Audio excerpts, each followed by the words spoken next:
Yeah, welcome everyone. So today we explore how to build React applications using clean architecture with MVVM or model view model as a complementary pattern. Before we start, some words about me. So hi everyone, I'm Marc. I've been working as a software engineer since 2013 and I'm with Space Teams from Hamburg, Germany. At Space Teams, we of course have our favorite technologies we like to work with, but yeah, we don't set ourselves any boundaries, so we're basically technology agnostics. And to always stay up to date and, for example, dive into new technologies, we have one dedicated day in the week where we have our so-called space time. So let's take a look at today's agenda. First, we identify some common software development issues like, for example, tight coupling or scalability challenges. And these problems cost businesses real time and money. But what if there was a proven solution to these problems? And that's where clean architecture comes in. This is Uncle Bob's proven architectural pattern. It provides our structural foundation with a clear separation of concerns. However, clean architecture alone doesn't address all front-end challenges here. And this is where MVVM becomes essential, because it complements clean architecture perfectly. MVVM enhances the presentation layer specifically, filling that gap, right? But then enough theory, and let's see this working in practice, and this is what we're going to do in step 4, because here we're building a to-do application demonstrating this combination. And then finally, we see this combination, how this combination solves our original problems. And at the end, you get a maintainable and testable React application. So let's start by understanding the problems we're trying to solve here. So, well, we've all been there, right? A React component that started simple and clean, but over time became a tangled mess where making a single change feels like diffusing a bomb, right? So software development faces multi-phased issues that plague projects daily. And these aren't just any theoretical problems here. These are real challenges costing businesses real money, right? So whether it's a very large component with dozens of conditional statements or components so tightly coupled that changing one might break 3 others, right? So we all know the pain. So now we examine 8 specific issues that could emerge in software projects daily, right? But, and here's the good news, we have a proven architectural approach that can help solve us these problems, right? And this is clean architecture combined with MVVM as a complementary pattern. So now let's dive into these problems. So on this slide here, you see 8 different problems that plague software projects across technologies and create real business costs. So we have categorized them in 3 separate categories here. You see the first category are structural problems. And here, for example, we could have code duplications. And this basically means that you have a specific code snippet at multiple places in your code base, basically. And here's the problem. If this code snippet has a bug, you could fix it in one place, but forget it in like 3 other places. And this will come back to you later on and haunt you, right? Then we could also face tight couplings, which basically means that your components basically know too much about each other, right? And now changing one component could lead to breaking 3 others, right? So, and also, third point here, scalability challenges, which means, well, what might work for 10 components could fail for maybe, let's say, 100, right? So next category are development issues. And here we could face, for example, testing complexity, which could require us mocking half of our application just to test one component, right? Especially when thinking about these tight couplings between the different components. And we're also facing reduced maintainability, which basically makes every change risky. And this is due to all these code duplications and tight couplings we have to take care about, or we have to deal with, right? And also inconsistencies, which basically means we have the same functionality implemented differently elsewhere. So maybe think about a simple form. So in one place, you could use a validation library A, for example, then for a second form, validation library B, and maybe for a third form, your own implementation for validating that form, right? So we're having some inconsistencies here we have to deal with later on. And the third category are business impacts. And here, for example, we could face difficulty in migration. And migration difficulty could, for example, turn framework upgrades into 6 months rewrites instead of just like being a 4-week task or so, because we have to deal with all these issues we already talked about, right? And also we're facing lack of flexibility here. And this prevents market rapid responses because due to us like dealing with all the consequences from like the code duplications, tight couplings, testing complexity, and so on. And also cost and time implications. And well, cost implications means that, for example, bug fixing could become the primary activity instead of feature development for us, right? So clean architecture with MVVM directly addresses each of these problems with proven patterns and clear boundaries. And we're going to implement this in our to-do app later on. But now, just how expensive are these problems? So let's look at some real numbers here. And on this slide here, you see some real data from CodeCensus research on 39 commercial code bases, showing what poor code quality actually costs organizations. For one, it has an impact on development speed. So features in poor quality code take 134% longer, which means a 2-week task or 2-week feature now nearly becomes 5 weeks, right? We also face a higher defect rate. So an unhealthy code has 15 times more defects, which directly impacts customer satisfaction and creates unplanned work, right? And we're also, wasting some time here because 23 to 42% of developer time is now lost to technical debt. So this means in a team of 10, that's 2 to 4 full-time people just dealing with this poor architecture and its consequences, right? And we're also facing some kind of unpredictability here because now the longest task takes 9 times longer in such a code basis, which makes project planning kind of impossible because we never know if a simple task takes like 2 hours or 2 weeks, right? So you can avoid these problems by following or implementing an architectural picture like for example, clean architecture with MVVM, which prevents these problems by design, right? So now let's see how clean architecture provides the solutions to these documented problems here. So we just identified these costly problems here, right? And here's the solution. Clean architecture by Robert C. Martin. You may know him as Uncle Bob. And you could say it's kind of the gold standard for maintainable software that directly addresses every problem we just discussed. So for one, what we get when implementing or following this pattern is a framework independent. So this means your core business logic doesn't depend on implementation details, like for example, React databases or external APIs. Instead, your business rules become the stable center while technology changes around it. And if you take a look at this diagram here on the right, you see this is Uncle Bob's original diagram. You see 4 concentric circles here representing different layers of software. And the further you go in, the higher level the software becomes or the more abstract, right? And the further you move outward, the more concrete the implementations become and the more frequently they will change. And you also notice these inward pointing arrows you see here, right? That's the dependency inversion principle, or simply the dependency rule. We're going to talk about this just in a bit. But now let's talk about the different layers, starting with the innermost layer. This yellow circle you see here, the entities layer. And here we have pure business objects, like, for example, later on our to-do entity. So this layer contains validation rules, for example, and business logic, but it knows nothing about databases or React, so basically implementation details, right? And here we have enterprise-wide business rules that could also be used across multiple applications here. That's a benefit when following clean architecture, that we simply can use these rules like in different applications, right? So the next layer around it, this red circle you see here, this is the use cases layer. And these are application-specific business rules. And they can orchestrate, for example, operations, like later on creating a to-do or getting a list of all to-dos, to name a few simple ones. And they coordinate between entities and external systems through interfaces, as we will also see later on. So here we have pure business logic with no mentions of React hooks or database queries. So the next layer around it, this green circle you see here, this is the so-called interface adapters layer.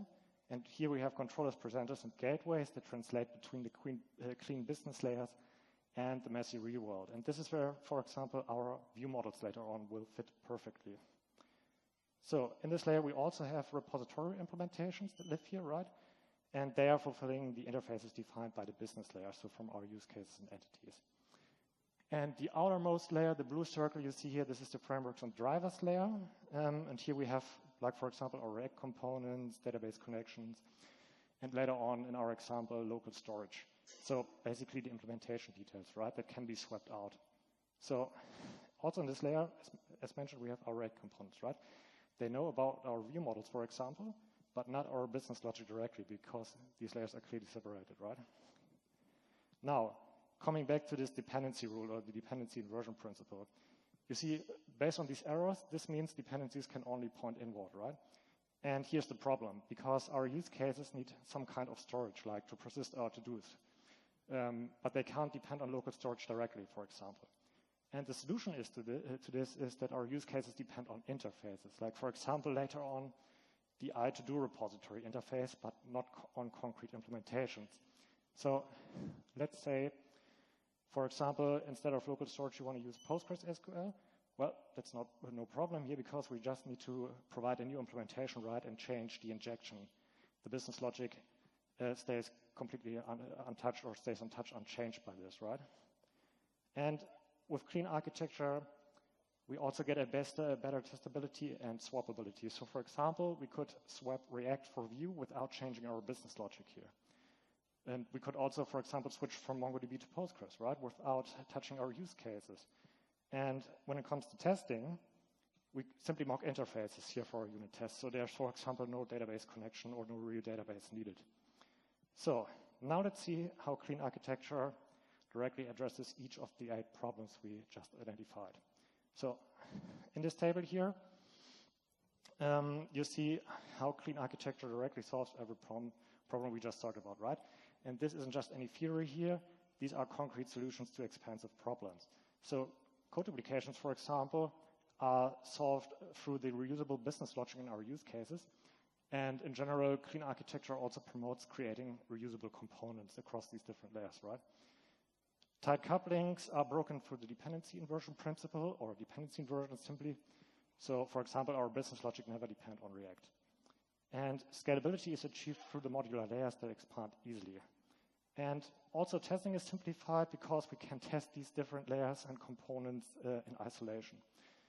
And when it comes to maintainability and migration, well, this clear separation with clean architecture means that changes don't ripple through the whole system here. And as mentioned, with clean architecture, we also get a framework independence, and this enables technology switches. So, like already mentioned, we could swap React for Vue while our business logic stays unchanged.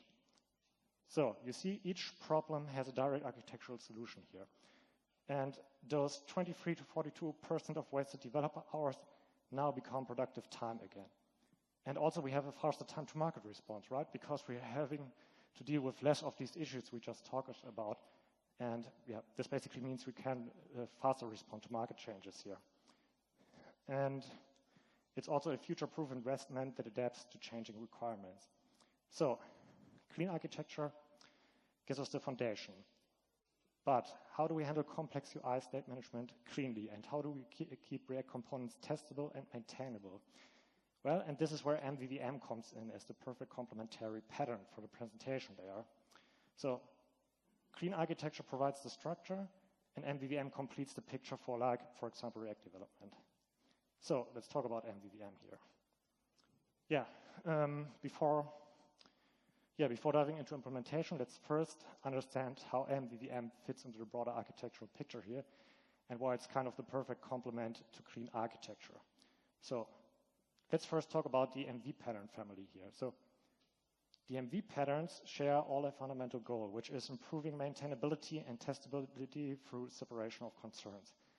And what they all have in common is the M, the model, and the V, the view, right? And the model handles data and business logic, whereas the view handles UI rendering.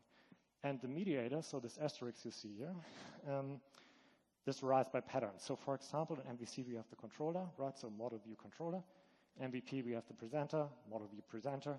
And in MVVM we have the view model, so model view, view model. Now, why is MVVM a good complement to clean architecture? Well, this is because it takes the separation the furthest by using data binding mechanisms. So unlike MVC or MVP, the view model has no direct reference to the view, ensuring a complete decoupling between our UI and the business logic. And this aligns perfectly with the clean architecture principles. So if you take a look at the diagram here on the bottom left, This diagram shows how the MVVM components map to the clean architecture layer. So you see, the model actually spans both the entities and use cases layer because it handles domain objects and business operations. The view model serves as an interface adapter, transforming data between the core business logic and the UI. And the view is limited to the frameworks and drivers layer. So let's talk about the different components of MVVM here. So let's start with the model. The model contains our business logic, and as mentioned, it maps directly to clean architectures, entities, and use cases layer, right? And this includes domain objects like, for example, our to-do entities and business operations like creating a to-do, getting all to-dos. So, and it's also completely framework independent. So next, the view model. And the view model is our presentation logic bridge. We're going to implement this later on as a custom React hook, but this is where our use cases are called to perform business operations. And the view models also, you see they coordinate between models and views, right? But they're also containing presentation logic, like, for example, loading states, form validation, or data formatting. So basically stuff that doesn't belong in the business layer. And then finally, we have our view, which handles the UI rendering and captures user input. And we're implementing this as pure React functional components written in JSX, right? So the views don't contain any business logic. They just display data and forward user actions to our view models. And this creates kind of the perfect harmony here because you see clean architecture provides the foundation and MVVM provides the presentation guidance. And this creates clear boundaries from domain logic to UI rendering with enhanced testability and framework independence. So now let's see the complete result of combining these two powerful architectural approaches. And we've seen how clean architecture and MVVM work individually, right? But as mentioned together, they create something powerful, like, for example, developing React applications. And because it's kind of the perfect combination. So clean architecture gives us the overall system structure, you could say the foundation, and MVVM fills the gap by providing specific guidance for the presentation layer. And together they create a complete architectural approach here from domain entities to React components. And by implementing these two patterns, we get, for one, clear boundaries. So every developer knows exactly where the code belongs. And for example, our business rules live in our use cases, right? Our presentation logic in the view models and UI rendering in our views. So there's no more guessing or inconsistent placement here. And with these two patterns, we also get an enhanced testability and independence. So you see each component can be tested in isolation, right? We simply need to mock interfaces here and test the logic. So, for example, our view models have no UI dependencies, or use cases have no framework dependencies. And the business logic investment you're doing here by separating your business logic like in the use cases and entities layer, this pays off as technology evolves around it because it stays unchanged by technology changes. And with these two patterns, we also get a scalable architecture and better productivity. Because this structure grows with complexity instead of fighting it. So clear patterns mean less time debugging architecture and more time solving business problems here. And also, new team members become productive quickly because they just can follow these patterns, right? So those expensive problems we identified in the beginning now become solutions. So 124% of slower development becomes faster and predictable delivery. 15 times more bugs becomes robust and tested components. And these 23 to 42% of wasted time becomes focused on productive development again.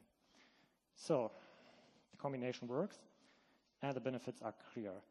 But how does this translate to actual React code? So let's see these concepts in actions by building a real to-do application here that demonstrates every principle. So from clean architecture layers to MVVM view models to dependency injection. So, let's dive into implementation. But before we start, I want to be completely honest here because this level of architecture is kind of a complete overkill for a real to-do application, right? So you never build something this complex for such simple functionality in production. But it's perfect for learning because it's simple to understand while demonstrating every architectural pattern we just discussed. So on the bottom right here, you see our wireframes. And here you see we have three main views that handle the complete workflow in our application. So on the left here, we have our list view to display all our to-dos with actions like deleting. So you can't really see this, but this is a little trash icon we have here. So users can delete the to-dos directly from the list here. Then in the center, we have our create view for adding new to-dos with a title and description. And on the right, we have our detail view for like editing existing to-dos, right? And yeah, this gives us a complete CRUD workflow while keeping our UI simple and focused.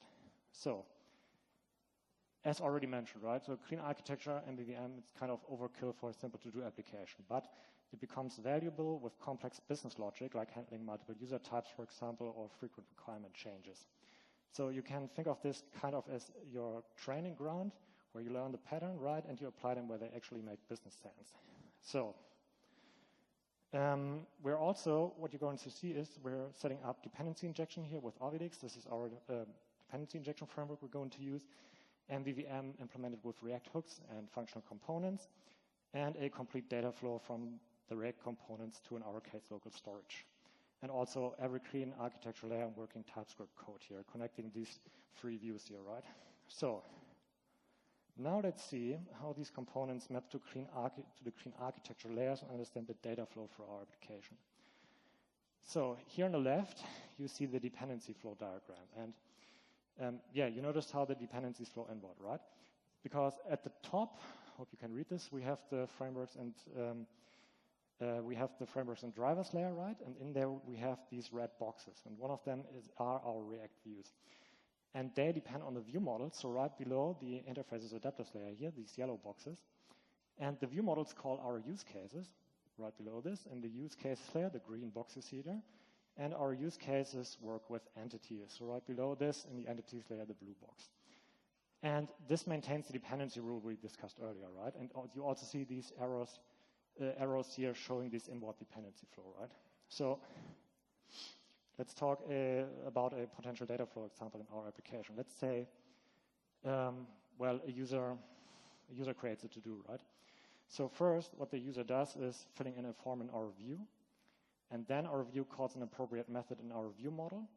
The view model then could, for example, validate the input and call our create to-do use case, and the use case then could process some business logic here, some business rules, and call our repository. And the repository finally persists this to-do to, in our case, the local storage. And if everything was successful, the user will be back on the list view. So yeah, let's talk about benefits here. So each layer has a single responsibility, right? Making the code maintainable and testable. For example, you could test your business logic without React. You could swap local storage for like a real database, or change the UI framework without touching your business rules. So now let's see how we structure the project files and set up dependency injection here to make this architecture work in practice. So, and this is where architectural theory meets practical organization. So you see on the upper left part here, this is our project structure, and this folder structure here directly reflects the clean architecture layer. So no more guesswork about where code belongs. So you see each folder name clearly indicates its architectural role. So for example, you see the domain folder here, and this spans both the entities and use cases because both are pure business logic, right? So this is why we put them both in the domain subfolder here. The entities in the model folder you see here, use cases in the use cases folder. Our interface adapter is split between the adapter folder you see here, where our repositories live, and the presenter folder, where our view models live. And our React components live in the pages subfolder. You can't see this here, but this is inside the presenter folder here, as frameworks and drivers layer. So on the right, this code snippet you see here, this is our Avilix DI container, or dependency injection container. And as mentioned, we use Avilix as our library dependency injection framework here. And this single file here defines how every component gets its dependencies. So you see in there we have like our repository layer, right? Our CRUD use cases and the three view models for our three views. They are all registered as functions here. And if you take a look at the usage example, so right down here, so this is the resolve to-do list view model here. In this case, Avilix automatically creates the view model for us with all required dependencies injected, right? So the components don't create dependencies themselves, and only this container here provides them through inversion of control.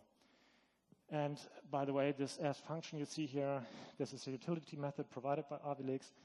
And what this does is we're putting in a function as function parameter here, right? And then in this case, Avilix knows, okay, I have a function here and I need to provide the dependencies via this function's parameters. So, okay, let's talk about benefits for clean architecture. So in test, for example, we could simply replace the registrations here with mocks to test each layer independently, right? And now let's say you want to switch from local storage to a real API. Well, we just need to change one line here in this registration, right? And of course provide the new implementation. But now our dependencies are configured in one place, which helps us maintaining the dependency rule or dependency inversion principle, right, through this container here. And well, this container makes our React components incredibly simple. So let's see how clean the Vue components become when they focus purely on rendering. And this here is what a clean architecture view looks like in React. So you notice how simple and focused it is, right? So this component has only one job, which is rendering the UI and forwarding events.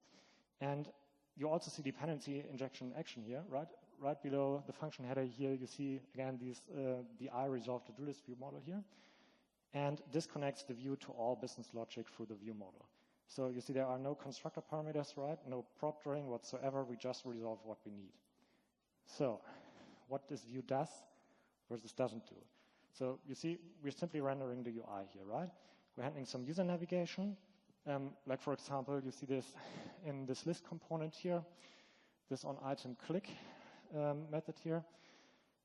This is called if a user clicks on like a to-do in our to-do list view, and this calls the navigate function here. This is provided by by the use navigate hook, and this in turn comes from React router. And we're also forwarding user interactions to the view model here. So right below this on item delete here.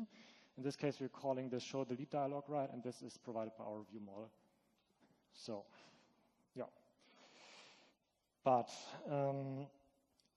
there's no state management in this view here, right? All state comes from the view model. No business logic. We're just forwarding events here, and no data fetching because our view model is handling this for us. And yeah, that's the V in MVVM, the view, right? So purely declarative UI that observes the view model state here. And we are implementing this two-way data binding here through these destructive properties because, well, they contain state for once, right? And also like forwarding user events or user interactions like, for example, this show delete dialog we just saw. So our view, right, it knows about our view model. But our view model, in turn, doesn't know that this is React, for example. So let's talk about clean architecture benefits here.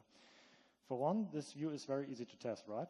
We simply need to mock our view model here and verify that our UI renders as expected. And also UI changes don't affect our business logic. And yeah, as mentioned, right, the view knows about the view model, but the view model has no idea this is React. So this means that our view model could, for example, also work with Vue or Angular or any other framework here. And coming back to code quality here, as already mentioned, right, you notice how readable this is. So no complex logic here, no nested state, and no side effects. Yeah. And also, each event handler is a simple function call to our view model. So this simple view here works because all complexity is handled by the view model. So now let's see how the view model manages the state and coordinates with the business logic here. And this is where MVVM really shines, because the view model manages all our presentation logic while staying completely independent of our React components. So for one, you can see the dependency injection in action here.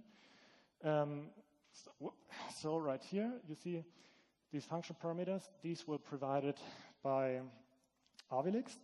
You remember this as function call, right, where we passed in this view model function here. So like this, we get our get-to-do use case and our delete-to-do use case. And this view model here depends only on abstractions, so on use case interfaces and not concrete implementations. And this follows clean architecture's dependency inversion principle. And as you can see, we also have two pieces of local state here. So the to-do state and the to-do to delete state. So in this case, we're using the use state hook from React. And also we're having two methods that basically call our business logic and update the UI. So for one, you can see this getToDo method here, which calls the getToDo use case and updates the state once we have all the to-dos. And this delete to-do method, which calls the delete to-do use case. And once the to-do was successfully deleted, we are updating our local state here. So this means that our view model here bridges pure business logic with React state. And we're also having some presentation logic in here. So if we go down a bit, you see the sort by ID here, right? And, well, this handles UI-specific sorting. It doesn't belong in the business layer, right? And also, this view model is responsible for some dialog management. And by this, I mean, if we go back to our view, you see, once this on item delete is called, right, we're calling this show delete dialog, which is provided by our view model. And let's get back to the view model, as you can see here. In this case, we're simply updating our state here and setting the to-do that should be deleted. And in this case, then, we're rendering this delete to-do dialog right down there in the return statement. So, yeah, and that's what I meant by like dialog management. And also there's some data transformation happening here, because if you look at the return statement here, we don't simply return our to-dos here. Before we do that, we're using the sort by ID method here to sort our IDs. So you see dialog management, data transformation happening here, right? Not in the view and not in the business logic. So some clean architecture benefits here. For one, this view model is easily testable, right? We simply need to mock our use cases. No React rendering needed here. And it's also framework independent. Well, of course, we're using the use state hook from React here, right? But we could also simply like remove these React imports here and add a different state management, while the business logic stays the same, right? So this means this view model could, for example, also work with Vue or Angular or any other framework. And, well, this is the VM in MVVM, right? The view model. It knows about our domains, our use cases, and provides data to our view.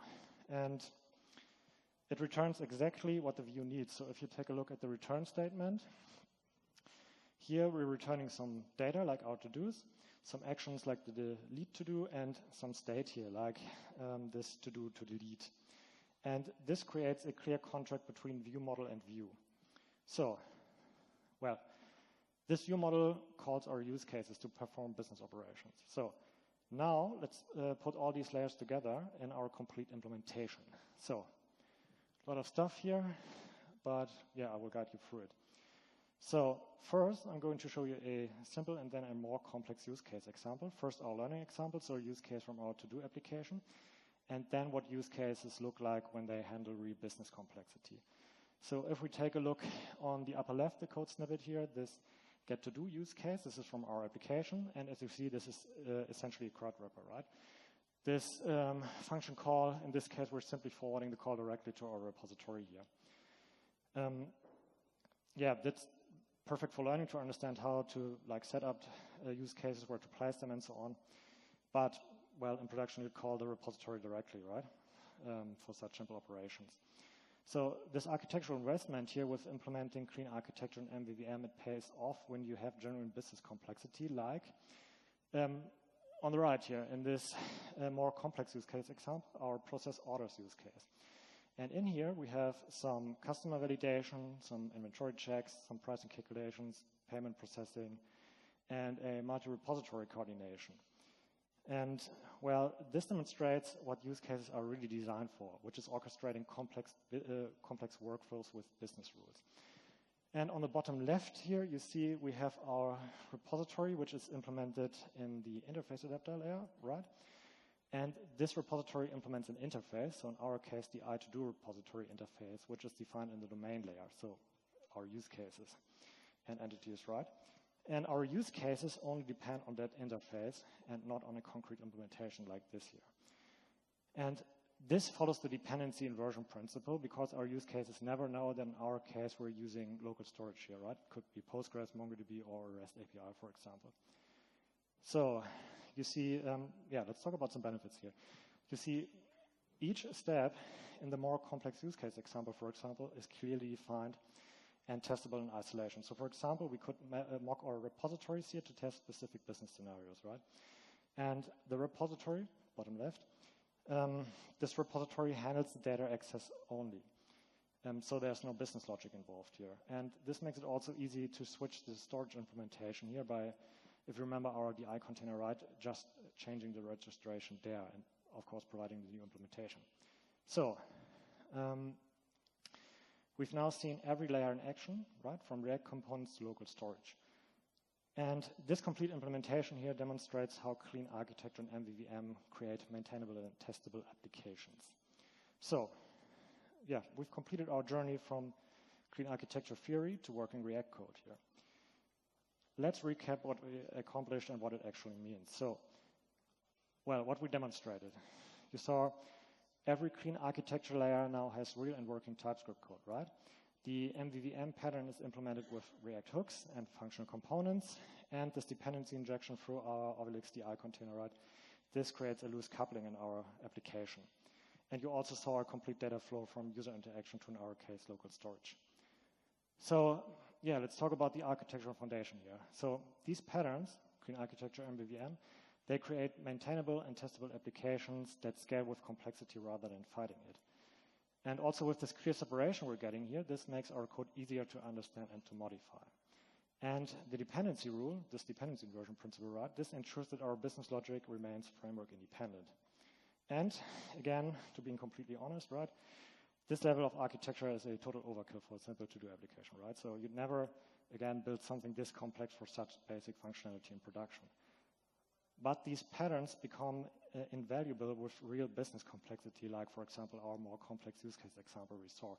So like for handling multiple user types, dealing with external integrations and complex workflows. So we only saw like one view and one view model from our application, right? The complete implementation is available on our GitHub repository. You see the link down here.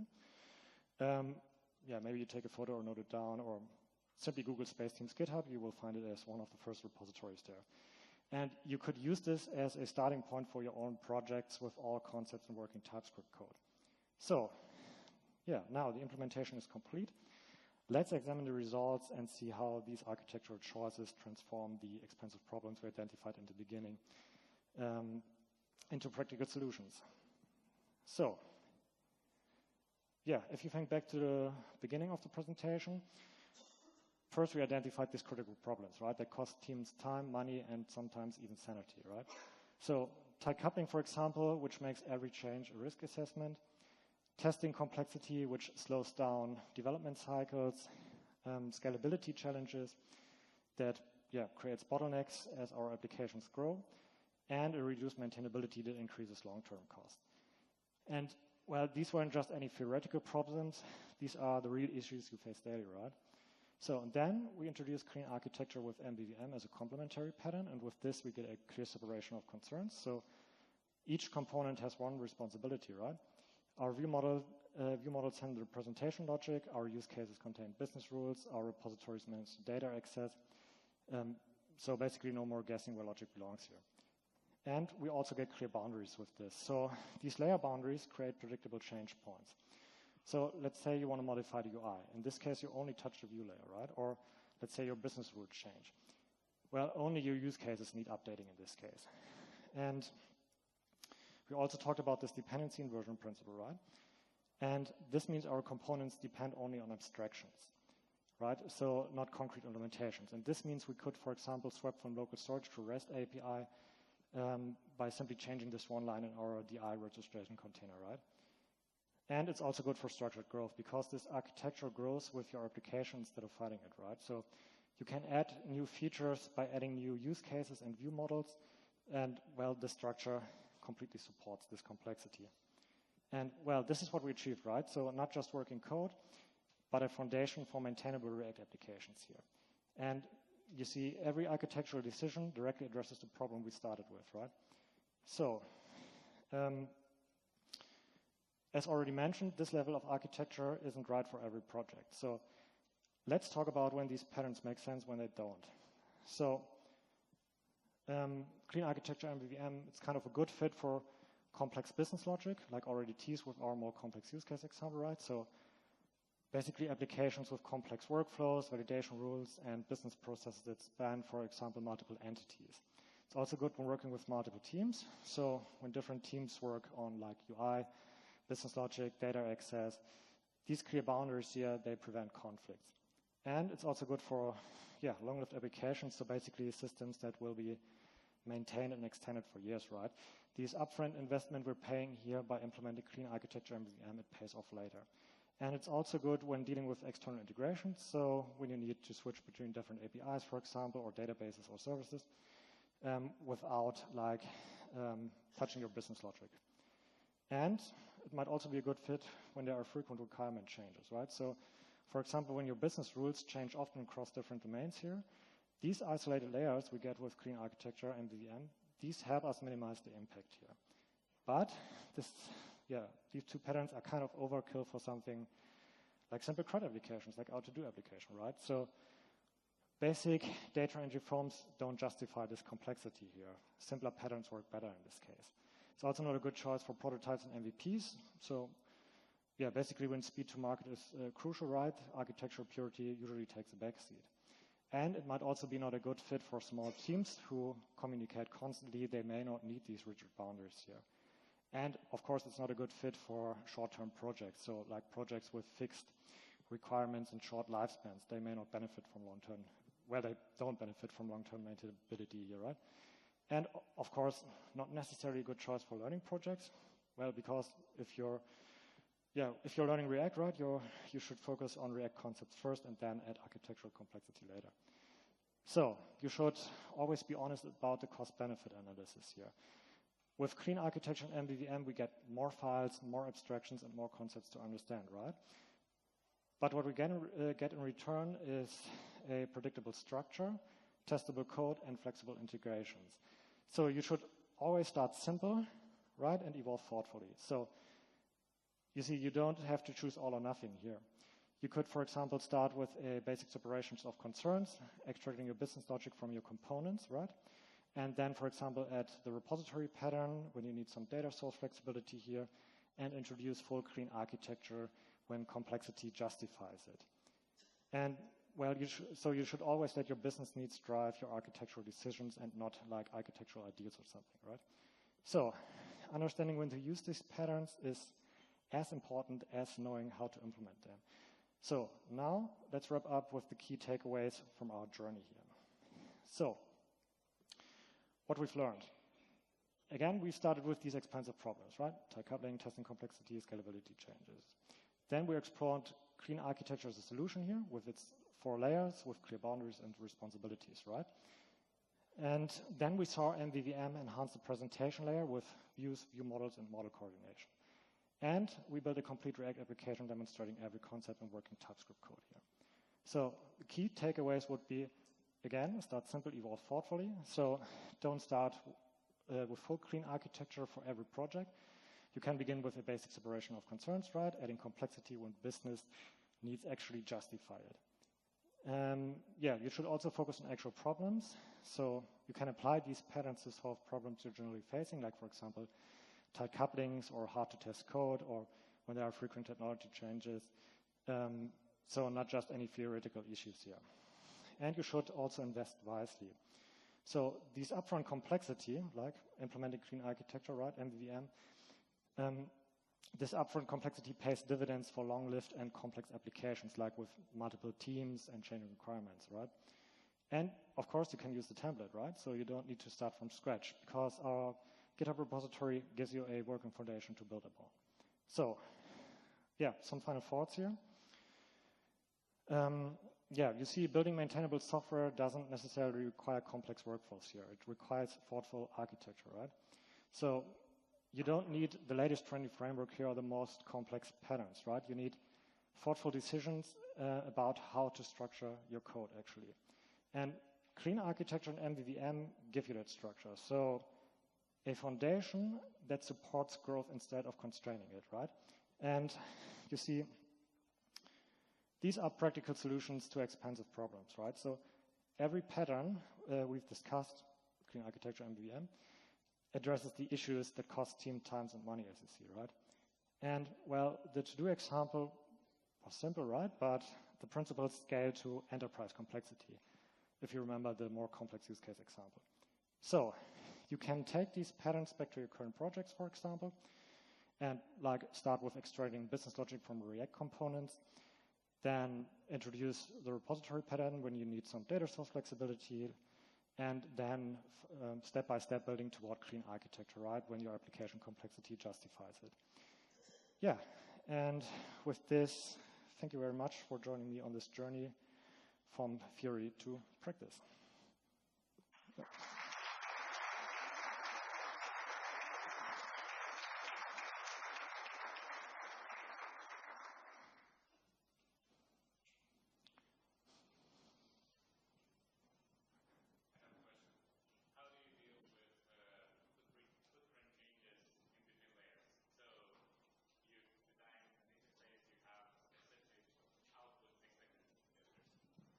So how do you deal with footprint changes in between layers?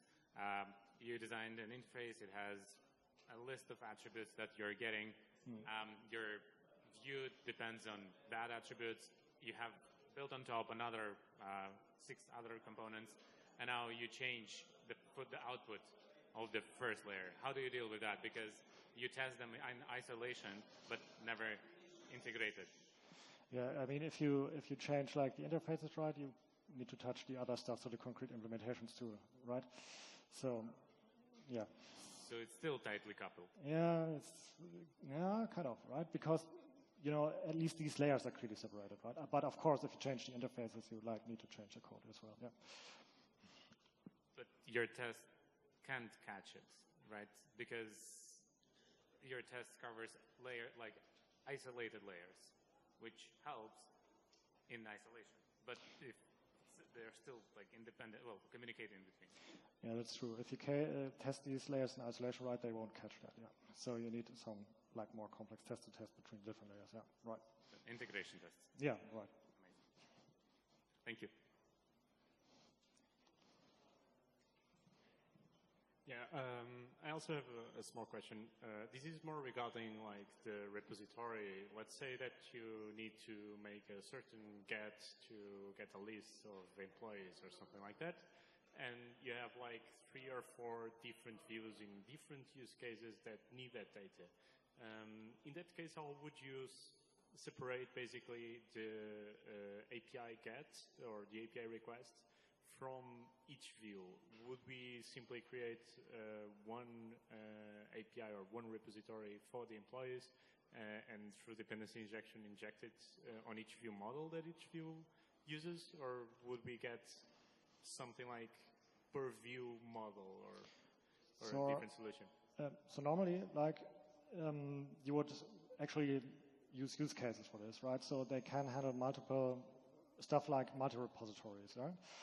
And in this case, you would like create a use case that can use these different repositories, and you would inject them there. So, yeah, and this use case then would handle the stuff for you. Okay, thank you.